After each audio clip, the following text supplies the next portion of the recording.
Hey, we're back at it. This is Andy and Scott. I'm from the Finding Value channel. He's from the Sow and Reap Capital YouTube channel. So if you like what he's saying, definitely sign up to his YouTube channel. We are going to try to think up a bear case. And the only bear case I could think of is putting the bear on the case. Having this be a bear case. That's all I could think of.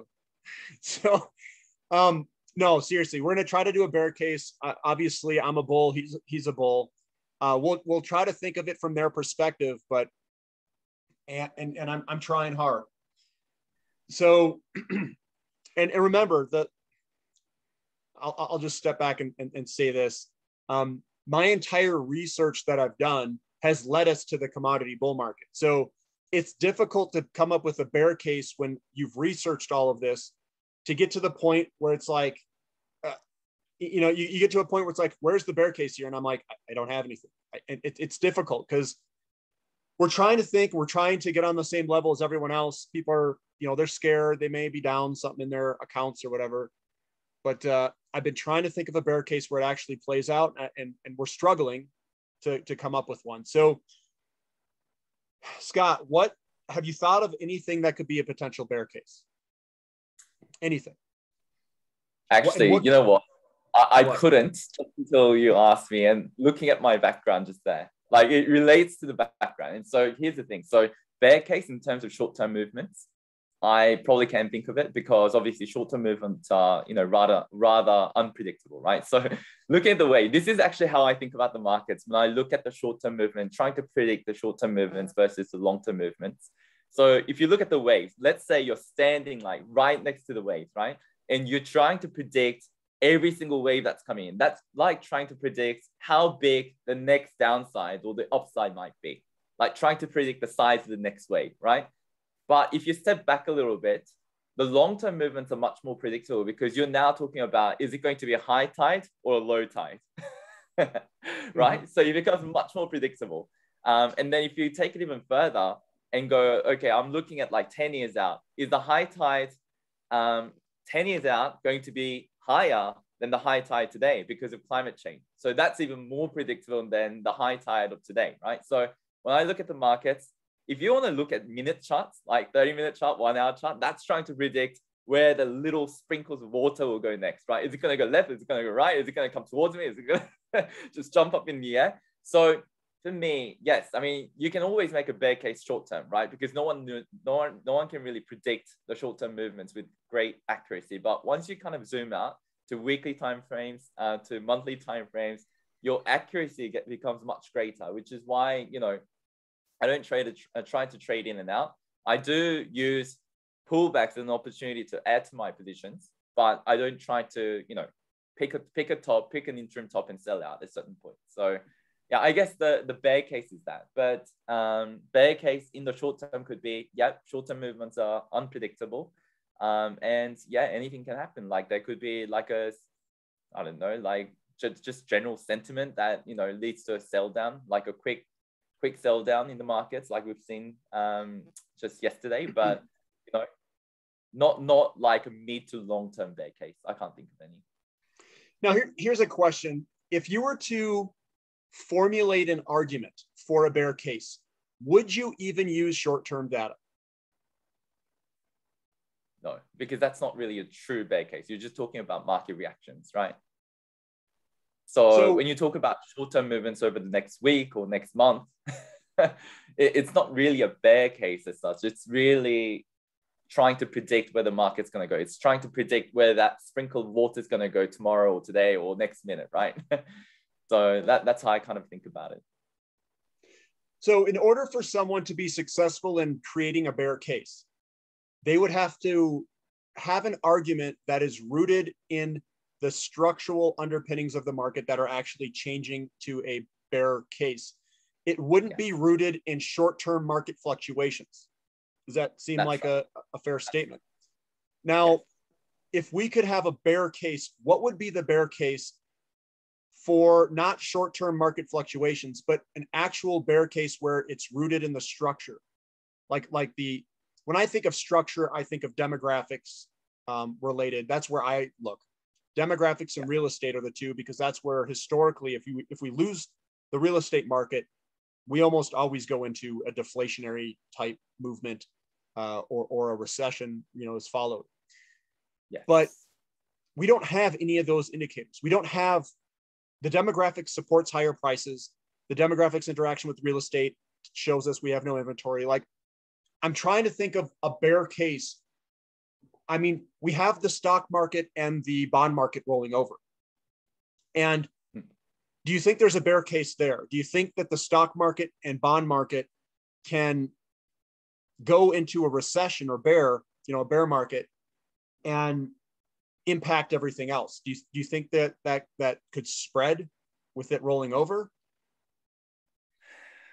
I mean, if I look at the margin data, like amount of margin out there, just right now, margins used to kind of buy stocks and things like that, there's no cause for concern because it's increased at a much slower rate than the rate of liquid assets in the system, right? So you're talking about like empty money supply, for example, like it's increased at a much slower rate than those measures. So if you actually measure it in terms of the money that's been created in the system, like you see a huge relative drop in the margins created, right? So I don't really see a margin call causing a huge liquidation event. So for me, the biggest thing that matters is really the amount of debt. So I think this is where we always talk about, you talk about the housing, but I talk about the monetary policy, and it's pretty much the same thing, right? Eventually, like indirectly, it's the same thing because I talk about the monetary policy and that's where it starts, right? So obviously we've just had a rate hike, and it's got to lead to something else, right? So the rate hike in itself isn't bearish for the markets midterm, right? Because the rate hike needs to cause a delinquency, right? Rate hike in its own doesn't cause anything. Right now, we've got negative real rates, right? Which is inflationary, right? So it means your rate of inflation is still much, much, much greater than the Fed funds rate, or any rates for that matter, 10-year treasury yields or whatever it might be. So you've got negative real rates, which is inflationary. And we've only just started raising rates, which means it's not going to cause immediate delinquency anywhere. Like for anyone to go through delinquency, it takes time. Like we've talked about many, many times, right? So, first of all, if you're talking about mortgages, which is why you focus so heavily on the housing market, because it makes up for 60 to 70% of the commercial banks' loans books, right? So if you're talking about mortgages, once again, you need to go into 30 days, aged 30 days, 60 days, 190 days, 120 days.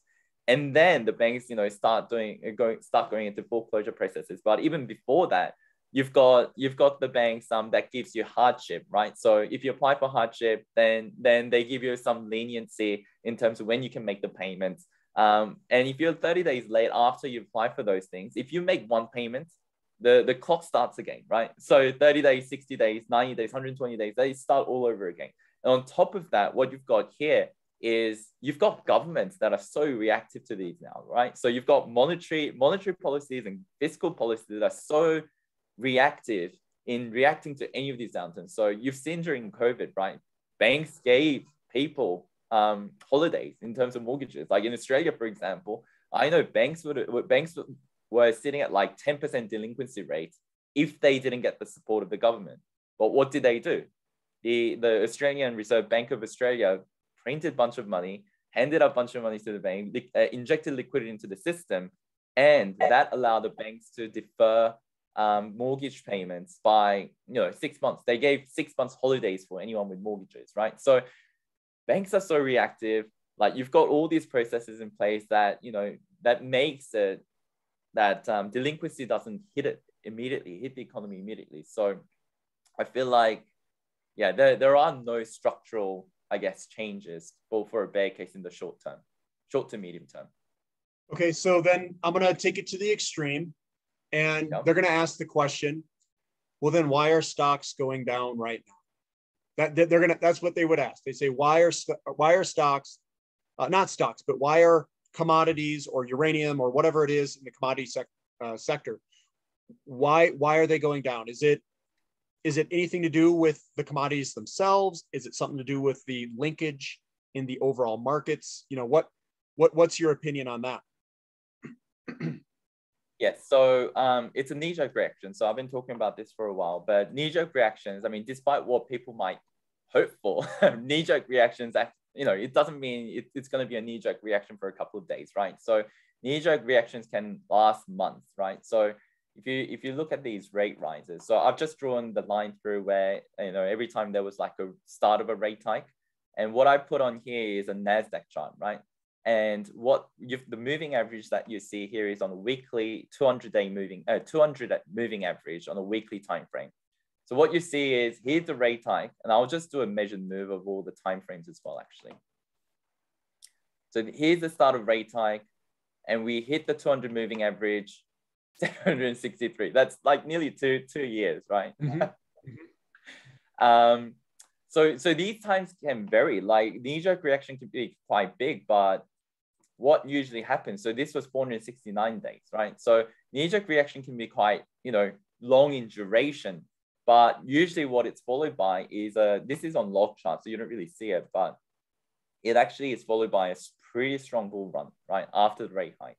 It's never when you raise the rates that the markets crash. It's always when they start flattening and then start lowering the rates that the markets crash. So if you look at this, for example, so here, here's a good history of all the rate hikes, start of rate hikes, and how long it took for that knee-jerk reaction to kick in the general markets, right? So 385 days here. Once again, like you can go sideways for a long time, like nearly 2 years, right?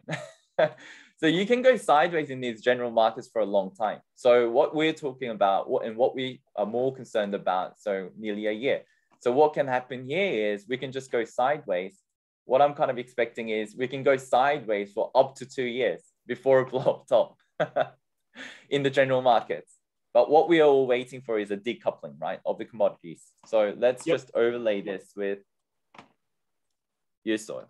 And here's the thing. So you can't just say with commodities, because they work on a mining cycle, it's all different, right? So because there needs to be the fundamentals that support the commodity cycle as well, you can't just say a rate hike immediately leads to rising commodity prices, which is why we need to go back to the times where there was rising rates plus fundamentals supporting the commodity cycle, right? So bullish commodities. So the latest example of that is the 2000s. Obviously, we've had the 2000s commodity cycle. We're in a commodity cycle right now. And what you see here is you can see a period of brief sell-off, like in oil prices, for example. Let's just go to this. I'll just put this. Yeah, so here's the knee-jerk reaction. Yep. Yeah, you can see the beginning here, which took 42 days, it says, in oil. So is that comparable to what we've seen now? I think so. Like oil hardly had a blip. It went Maybe sideways. That's just, support. Kind of. Yeah, it's just going sideways right now. It's consolidating, but oil actually blasted off straight after the rate hike. I mean, let's just overlay this with CCJ chart.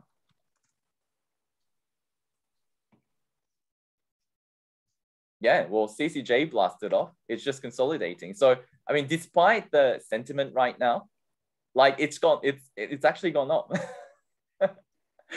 So there's no cause for concern here. And if you just go back to the 2004 timeframe again, yeah. So this is what I'm talking about when we talk about like kind of decoupling, right? Because you've had a pretty stagnant period in your NASDAQ composite, right? So you've done nothing basically for 2 years, whereas in commodities you've had the original knee-jerk reaction, and maybe what we're going through is something like this or something like that, right? Who knows? Mm-hmm. But you've had a pretty huge gain. So you've had over that period where NASDAQ didn't do anything, the oil prices went up from $38 to $78. But 2008, it went to 140 whatever. Yeah, if you just go a little bit further into, yeah, look at that. That's right. That's right. That's the blow off top happened when they started easing a little bit. Yep. And if you look at the CCJ charts, it didn't affect it at all. Yeah, so back into just a couple of humps.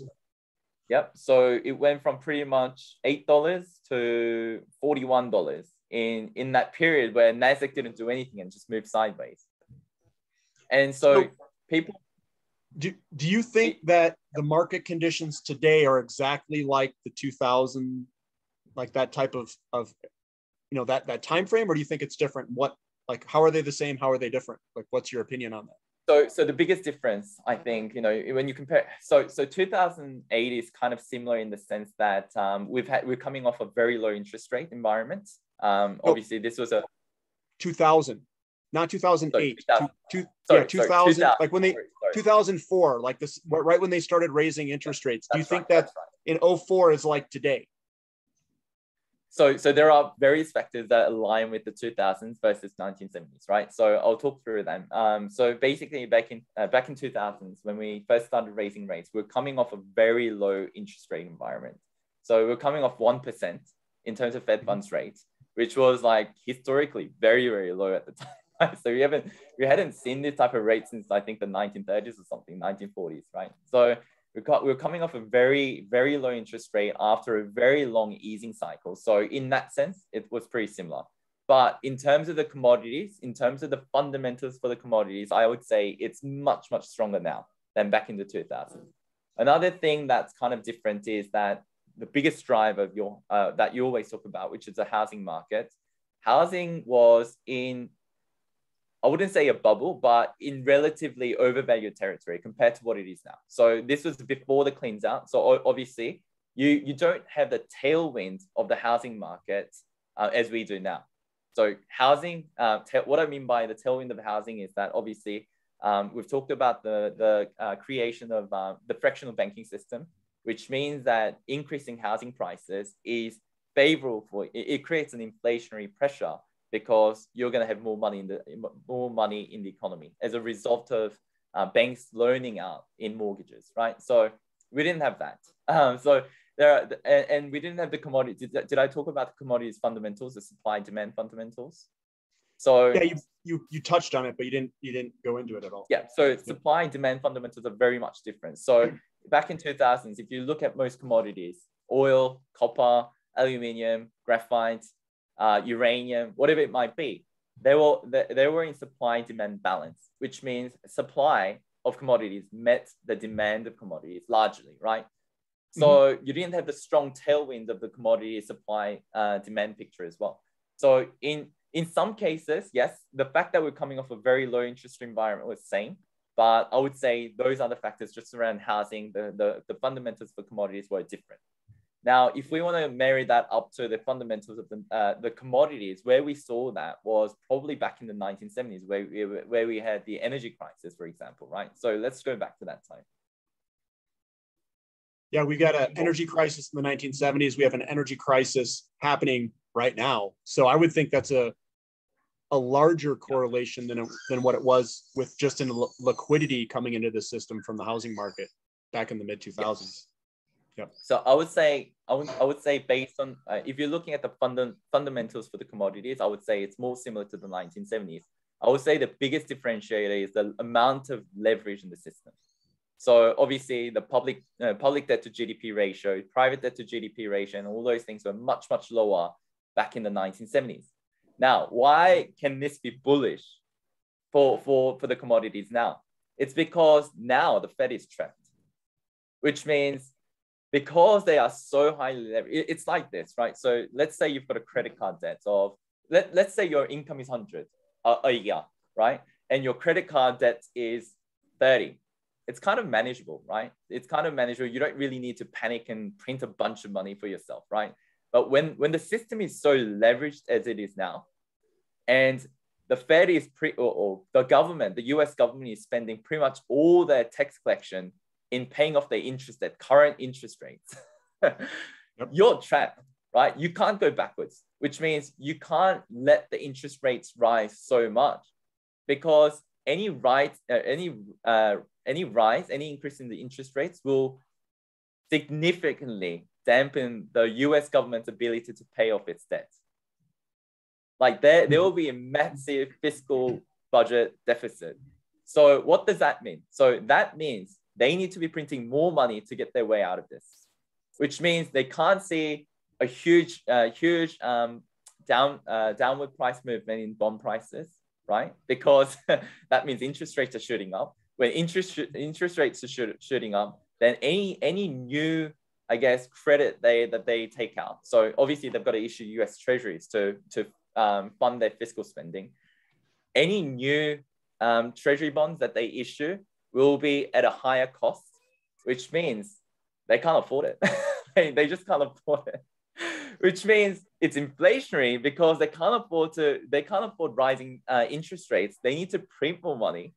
And that's just inflationary. That's way more inflationary than what we saw back in the 1970s, where they could actually raise rates. We've seen the rate hike like this, right? So we've seen pretty much in terms of the rates, we went from 3.7% to 13% from 1972 to 1974, and then from 1977 to 1980, we went from 4.5% to 19%. So they could do that because that was the market doing that, right? That wasn't the Fed Reserve doing anything. That was the market forcing the rates up. Now, that was the demographic coming through home buying years, forcing those rates to go up and chasing the inflation coming from the homes being built and those new loans. Now, what you're saying, and hopefully I say this correctly, is you're saying that we have the same type of pressures in the system like the 1970s, but now the Fed is trapped and the government is trapped, both of them, because if interest rates go up, they can't afford the debt, the payment. So they're going to have to print ludicrous amounts of money. Now, here's the thing that I question. If rates continue to go up and then we print a bunch more money, that increases the inflation, which then puts more pressure on the bond market to sell off because your inflation puts it in a greater real negative yield. Yep. Could we be getting into a spot where like this is it? Like this could be the runaway inflation? So yes, in some sense. So here's what I think. Here's how I think it will play out, right? So basically, what you're saying is exactly right. So people will run away from the bonds right now because of the inflationary pressures. They will keep dumping it, but at some point in time, another thing that's really different is, back in the 1970s, you've had foreign investors, foreign central banks that largely own US debt, right? So US treasury bonds. Mm-hmm. Right now, you've got Fed buying a bunch of treasury bonds themselves. The balance sheet is absolutely explosive, right? So if you look at Fed's balance sheet, it's never grown at such a fast rate. So what I mean by that is, and it's unprecedented, right? So the fact that central banks are, even in Australia, if you look at the Reserve Bank's balance sheet, it's never grown like that. So you've had period where, like back in the 2000s, for example, you've had Fed owning nothing almost, right? So $900 million in assets. And now they own 9 trillion in assets. So that's the difference. That's Fed buying all your securities, all your treasury bonds and things like that.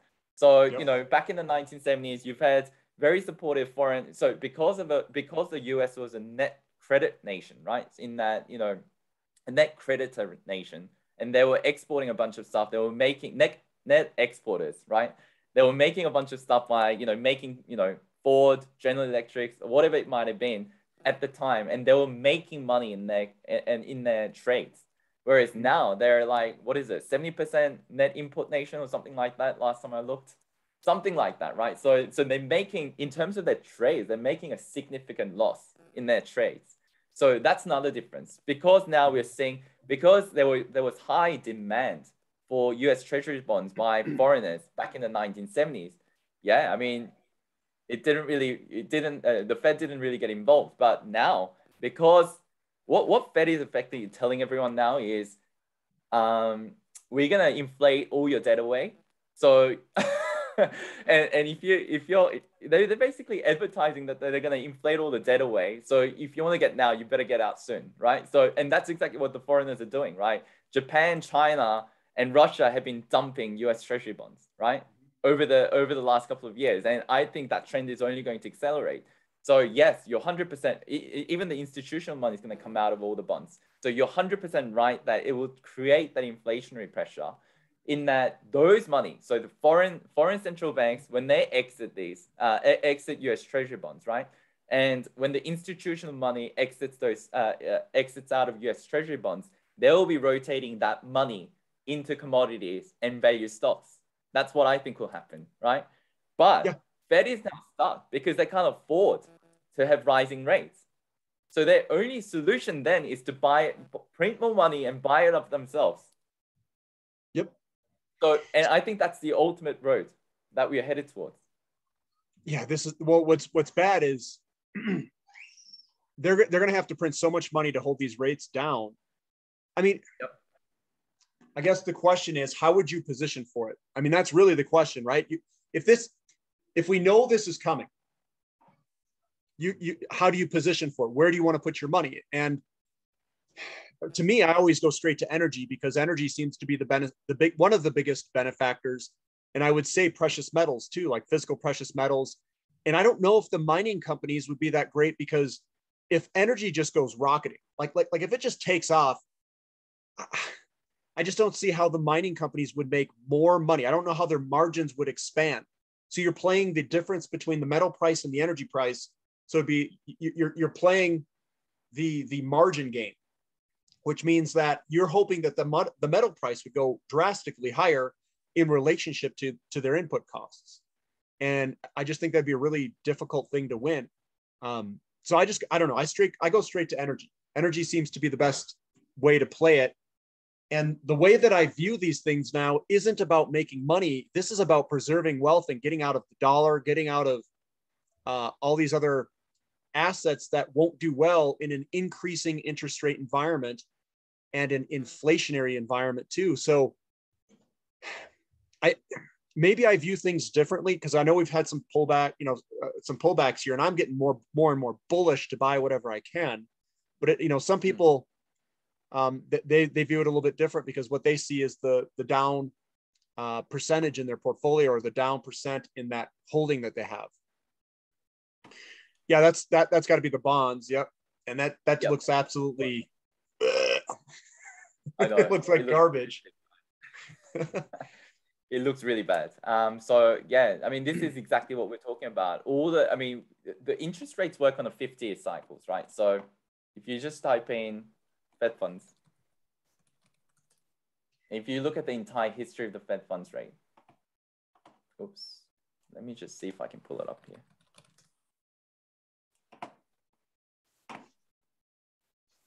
Yeah, so we work on, if you just look at this chart here,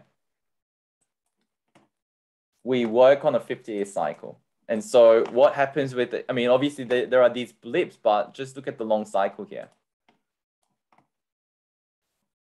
That's the upward cycle. And this is the downward cycle. It also correlates with demographics. Yeah. Of the United States. Yeah. So basically what you've seen is, what I was trying to get to is the bonds have enjoyed a 50-year rising prices, basically upward trend for the last 50 years, right? Last 40 years, right? And this is what, the bond investors have been investing into, because it's worked so well over the last 40 years. Falling rates means rising bond prices, right? So when they see bonds drop, and as we talked about last time, bond is one of the largest market, right? So it was worth, nearly as much as the general equities market. And once that money comes out of the bond market and starts rotating into commodities because of the inflationary pressure, I think that's the space to be. Well, the thing where they get screwed with that is, if that money does rotate over into commodities, your CPI numbers are going to go through the roof, because that money will drive up commodities, which then drives up your consumer price index and producer price indexes, and that will continue to go higher. And it'd be like almost someone putting their foot on the gas and then just mashing it the entire time, as money just keeps spilling over. Yes. And it's a feedback loop, and it won't stop. That's right. That's exactly what will happen. Yep. So at some point there will be a breaking point, right? And this is the deflationary pressure that we talk about, is that there will, at some point down the road, maybe 2 years, maybe 5 years down the road, there will be an impact that we see as a result of rising rates. I mean, obviously rising rates aren't typically good for any market, right? If you're talking about general equities, if you're talking about any company that are highly leveraged, because almost all companies carry some level of debt, like, it's not good, right? So once they roll over their existing debt, for example, then they will immediately get taken out in terms of interest payments. So it's not good for the economy. So we will, I think, down the road, 2 to 5 years from now, something like that, I think we'll see a huge deflationary pressure. And that's when, Fed will have to step in and do more QE programs. Well, here's my question then. If the rates are the things that caused it, how come we didn't see it in the 1970s? Or did we see deflationary movements? But those deflationary movements went in lockstep with the demographics coming down during those years. Yeah. So mm-hmm. So the deflationary movements are delayed. So this is why I think, and why you think, the deflation pressure is 2 to 5 years down the road, is because, yes, rising rates are deflationary, but it takes time, right? So let me just show you price of gold back in the 1970s. Because you can say that gold is a pretty good measure of inflation. So what I'm trying to say is,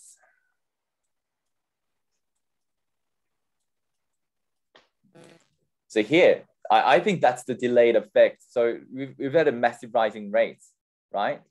And this is where obviously it coincided with the drop in rates as well, but this is the deflationary period. So this is the deflationary pressure that's built up over all the rising rates playing out through bonds and through gold prices. The one thing I will say there is the demographic also ran out for a short period of time. So your loaning stopped into the system. So that's where it gets real funky, because the demographic also ran out in 1980. It dipped. So that's cool. That's the debate. That's the debate, or that's the most important thing is when I looked at the demographics and I charted the demographics in relationship to I shifted the curve 32 years. And if you look at the graph, it actually dips in that spot right there. So the rates, I don't think caused the problem. I think it was the demographic, perhaps. That's debatable though. It's completely debatable. Maybe the rates caused it. Maybe they didn't. I don't, that's where it gets real funky, because even in 1980, the rates coincided with the demographic falling. Everything fell in lockstep. So your demand supply of those homes went into and I'll show you what I mean here. I'll show you what I mean. And I'm not going to show the demographic because I kind of want to keep that, I'll call it proprietary, but let me pull this up real quick. For your platinum members, do they get to see it? Yep. The platinum members do. The platinum members get to see it. And I've shared that all with them. But this is what I mean. The demographic ran slow in that 1972, 73 timeframe, and the inventories of the homes came up. So they were building a whole bunch of homes with the housing starts. That was this housing starts that blew up here in the 1970s. They blew up, but the demographic fell away. And that demographic falling away built up the inventory, and we had a housing market crash. So the housing market crash was that deflation. It was the credit going and destroying. But then the demographic came back in the late 70s in full front. It was a very high rate of change. And then we had to basically build back up that inventory, and they overbuilt in that last portion of it. So that is where I get, how can I say this? And there's a lot of debate around this. That is where I get a little bit, it's not confused, but the debate could be held there. The debate is, did the interest rate cause it, or did the demographic run out? Because I don't think I don't think that interest rates have any impact on it. That I'll say that. And I think that the interest rate is it's basically a reflection of the market conditions of that time. It's not the driver of the market conditions, if that makes sense. I think it matters. I personally think interest rates matter. So that's probably where we differ as well, right? So, we've talked about the Australian housing market. Let's say I'm on $10,000 income, and let's say I, as the stats showed, let's say I pay $6,000 in mortgage repayments, right? Buying a new home right now. I'm stretched already, and we're on 1%. Let's say the interest rate goes up to 10%. What would my repayment be? I don't know. It's probably going to be a lot higher than my total income. So obviously I'll be forced to sell the house then, right? So I think rates matter especially if the valuations are stretched already.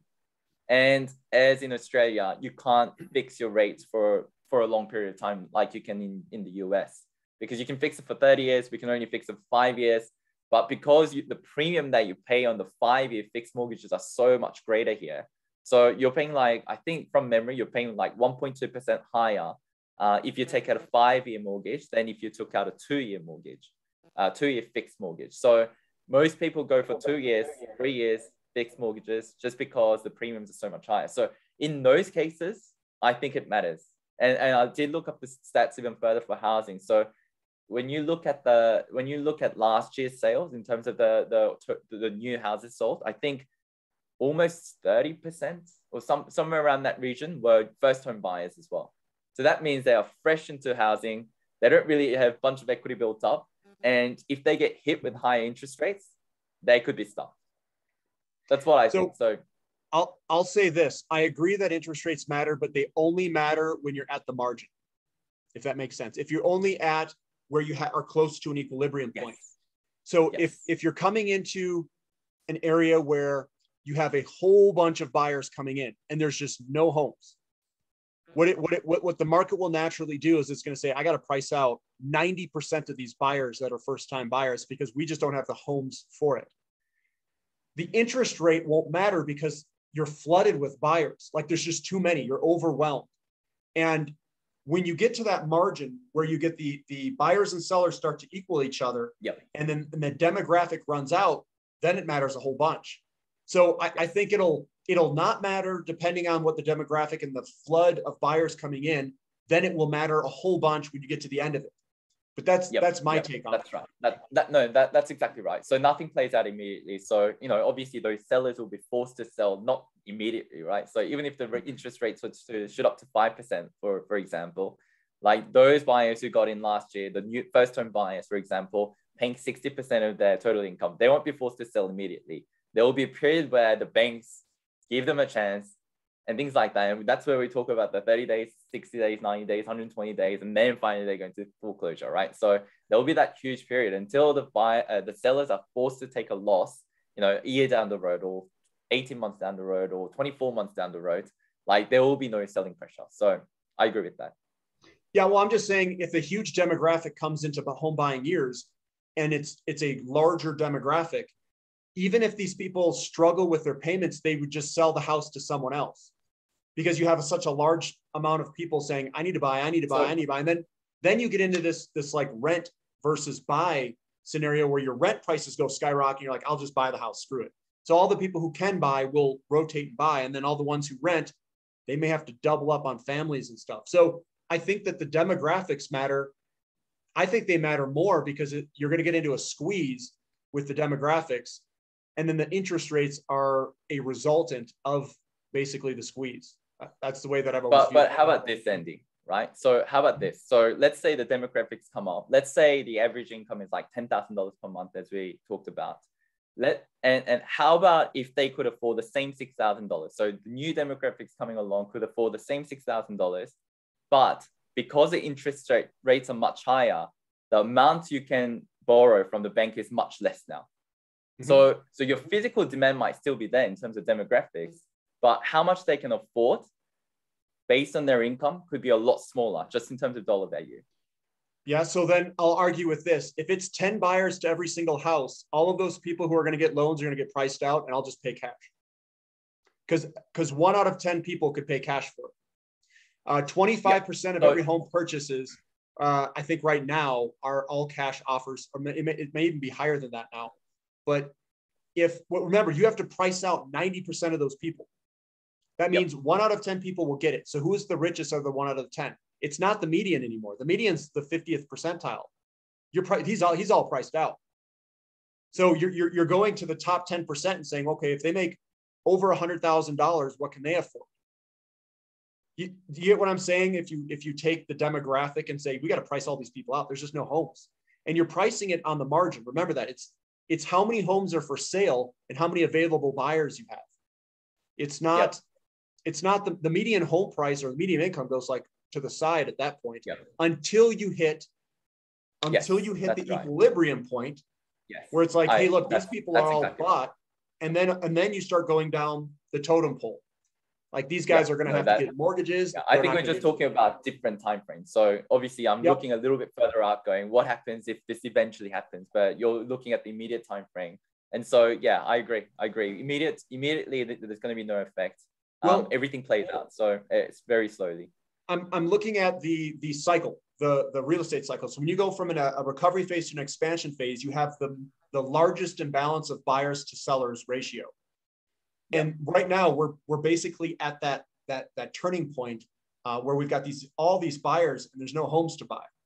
And it's like this huge imbalance. So now you're just pricing people out of the market no matter what, because the only thing you have is your home price to basically stop all this demand. But at some point when they equal out, you'll see the inventory build back up. You'll slowly see that build up. You'll start slowly seeing things. Interest rates will be high just because of the nature of how this market works, because inflation kicks up from it, and then it's going to force the bondholders to sell and kick up the interest rates.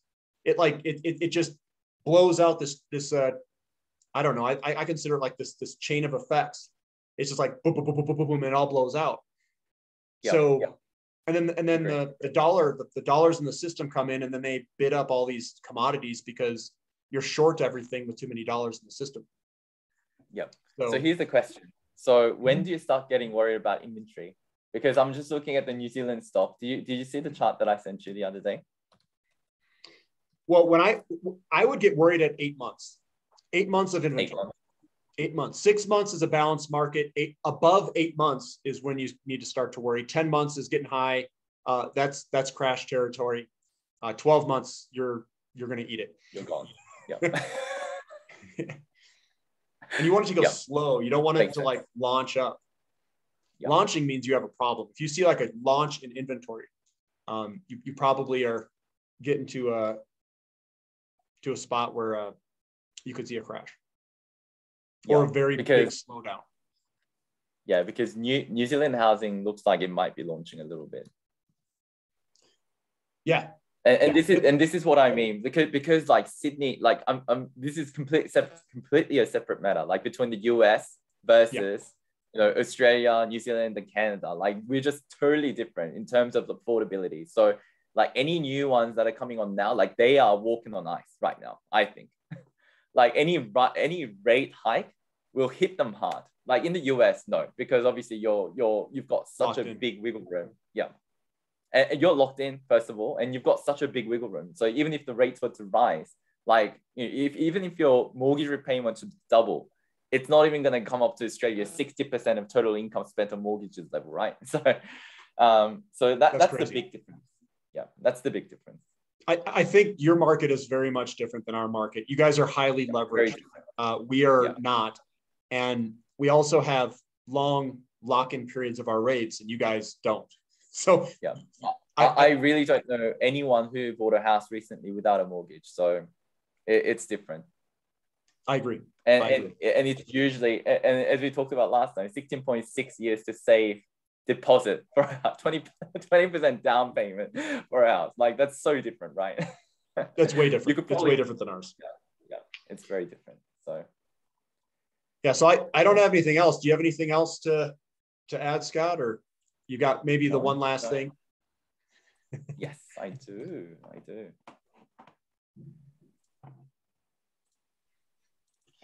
All right, so here it is. Probably pretty timely given the market conditions right now, but cast all your anxiety on him, so Jesus Christ, because he cares for you. This is 1 Peter 5:7. So yeah, that's what I do. I just cast all my anxiety on him, and he just takes care of it, because it's ultimately him that feeds me food and gives me roof over my head. It's not money. So yeah, I don't really have too much anxiety. I kind of just I don't know what it is. Yeah, I just drop things. Me neither. Hey, and we did not coordinate this. These green shirts matching. Great. We did not coordinate this. I don't know how it's coming up like this. We don't understand it. It just must, I don't know. It's by sheer chance. Yeah. All right, guys. Well, thanks for listening. Thanks for tuning in. Thanks, Scott, for coming on to the Finding Value Finance channel. I really appreciate it. And don't forget to Adam. He's on the So and REIT Capital. Add him on YouTube, watch his videos, see what's going on with him and get his opinion. And we'll catch you next time. See ya. All right. Awesome. Bye.